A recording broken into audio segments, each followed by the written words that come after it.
Chapter 60. Mia. My college classes ended 2 weeks before the high school classes did, and it was sort of surreal not to have to go to class until after lunch. I've been studying so hard for so long, and I've been so sleep deprived. Lately, I've been going to bed at around 8 o'clock and sleep until 9 or 10 the next morning. I didn't realize how exhausted I was.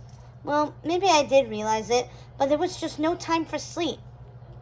Mateo has been asking me out every weekend since we went to prom.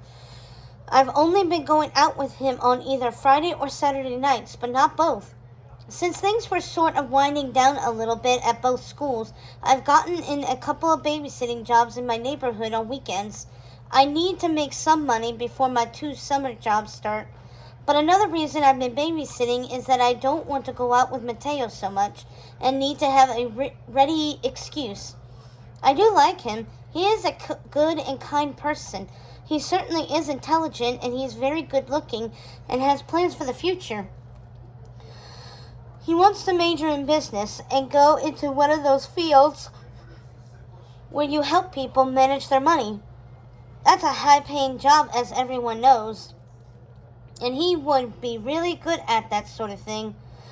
But here's the big but. Mateo doesn't make me thrilled to be around him. He says all the right things,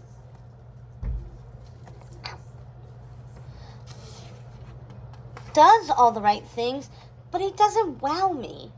Lately, I've been talking about the future and how great it is that we are both going to the same university.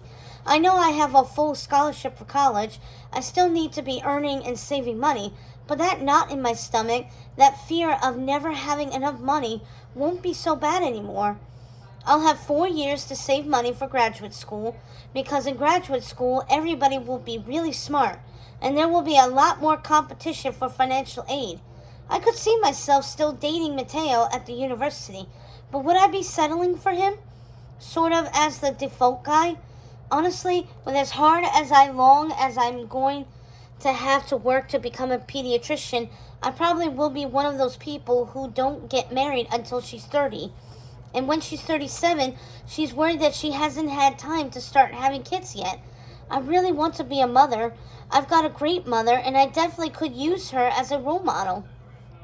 Sometimes I think about the future, and then there are other times when I think of things I want to happen in my senior year of high school. And that's when I think about Luke. We never had our follow-up conversation like we both said we wanted to have. Luke never says something unless he means it. So I am sure that he wanted us to talk some more. I just feel like I won't ever be satisfied if I don't give him and me, us, another chance. The odds are astronomical that we would stay together all through my schooling. But if there was one boy I would make some accommodations for, it would be him. Ellie says it looks like he's going to go to the local college, so Luke and I would only be a couple of hours drive away from each other, and I know I'm coming home on some weekends, and he could come visit me. The graduate school years would probably be a real problem, though. That would be a real long-distance relationship. But if we build up and strengthen our relationship during our time in college, and if we found that we really, truly, and deeply love each other, we could overcome the distance thing. Couldn't we? I absolutely know I could fall in love with Luke. I'm not sure I could ever fall in love with Mateo. I'm definitely going to talk with Luke some more, either over the summer or, if not then, when our senior year starts. I definitely don't want to regret never doing so. Mama has said over and over how much she regrets marrying my father when she was so young. She had other boyfriends besides him at the time, and she liked one in particular a lot. That man, she said, is now a very successful businessman and is still single, from what she hears. Who knows how different her life could have been if she hadn't made an impulsive decision when she was in high school. Maybe I'll call Ellie, Paige, Camilla, Hannah, and Kylie and see if everybody wants to get together for an end-of-the-school-year sleepover. I could bring up the subject of Luke when we start dishing on boys, which will probably happen pretty early in the evening. Maybe I'll even call Luke tonight. Or maybe I will just wait until next fall in my senior year to sort out all my feelings about Luke and everything else.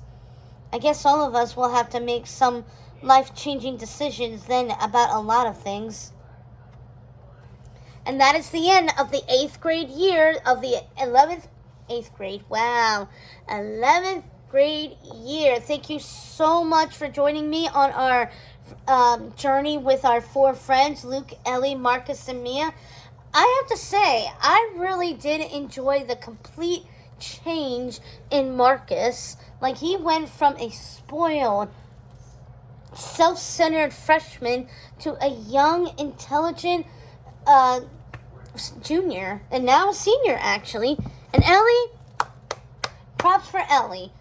She has made some bad decisions about guys during, honestly, probably since her freshman year of high school, and because of that very hard relationship with Caleb that she finally ended, she realized who she wants to do the most.